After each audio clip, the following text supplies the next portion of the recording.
Hello po mga ka-gamers, at for today's video ako po ay maglalaro ng Minecraft Mechanics.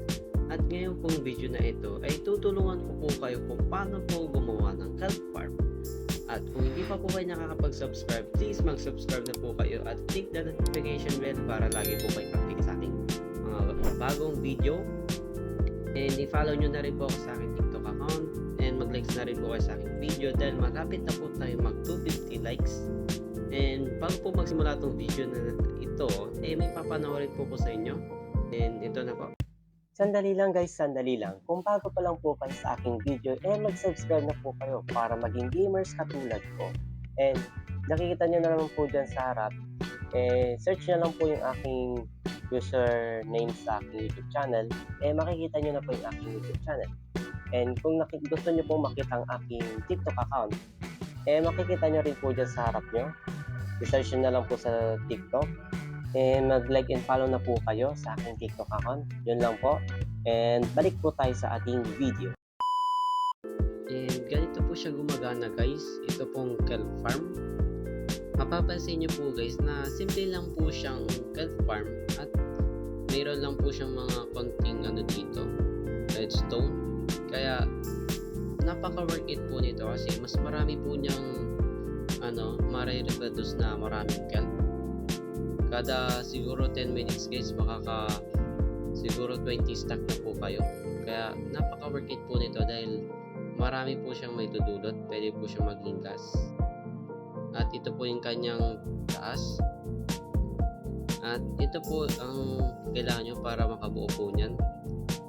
Yan lang po ang need nyo. Nalagay ko lang po dyan sa gilid.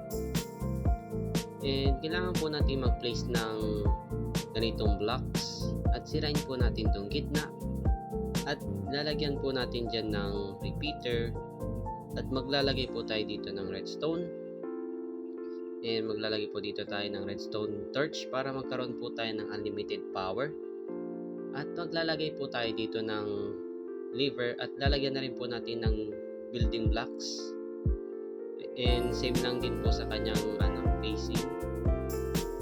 At lalagyan po natin ng harang dyan. At ganun lang din po dito sa kabila. Maglalagay po tayo dito ng sticky piston para hindi po mawala yung sun. Yan. At maglalagay po tayo doon ng smooth blocks. At lalagyan po natin yan ng redstone dahil papunta po dito sa isang redstone na ginawa po natin.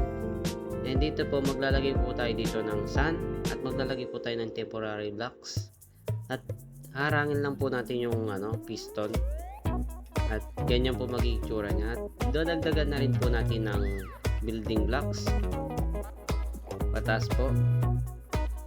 Yan, parang ganyan po magiging itsura niya guys. Dadagdagan pa po natin dito. And sunod po niyan, maglalagay po tayo dito ng piston dito sa taas po and haharangin lang po ulit natin ng building blocks. Pagpasensyahan nyo na po guys kung mabilis pong aking pag video kasi mas maganda po ng mas mabilis para mas madali nyo pong matutunan. And ang sunod po ay maglalagay din po kayo ng temporary block dito.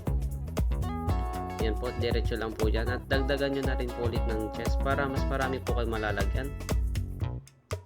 At lalagyan nyo rin po dito ng hopper para yung makukuha nilang kelp mapupunta po dito sa hopper at mapupunta rin po sa smoker. Yan po guys.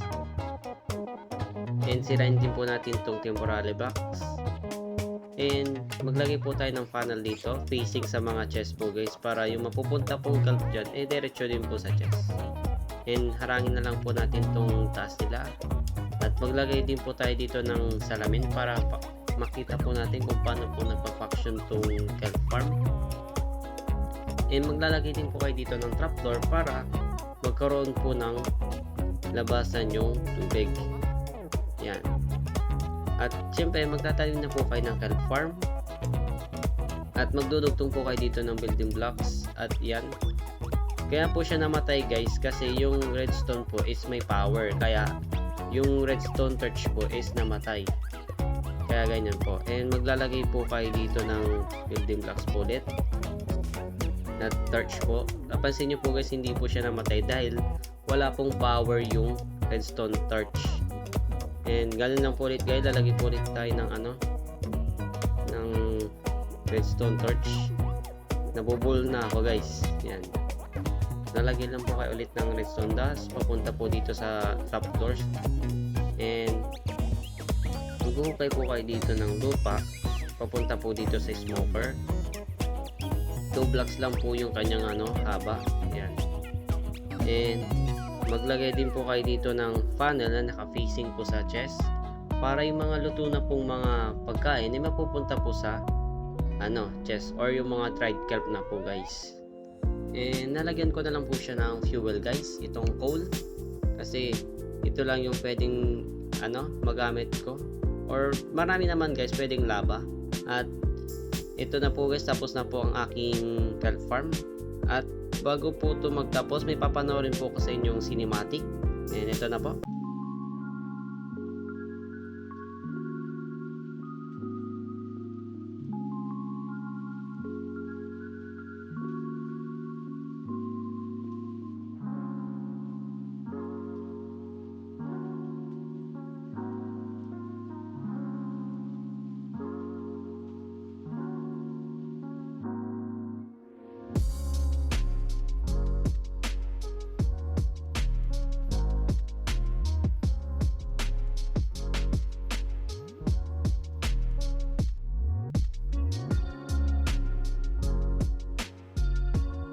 And yan lang po para sa araw na ito guys. Sana napasaya ko po kayo. At huwag nyo na pong kalimutan mag-like and subscribe and click the notification bell para lagi po kayong updated sa aking mga bagong video. Malaking tulong na po yun sa akin. At mag-like and follow na rin po kayo sa aking TikTok account. Dahil magto 250 likes na po tayo. Or 250 likes na po tayo ngayon siguro. Maraming salamat po sa mga sumusuporta sa akin.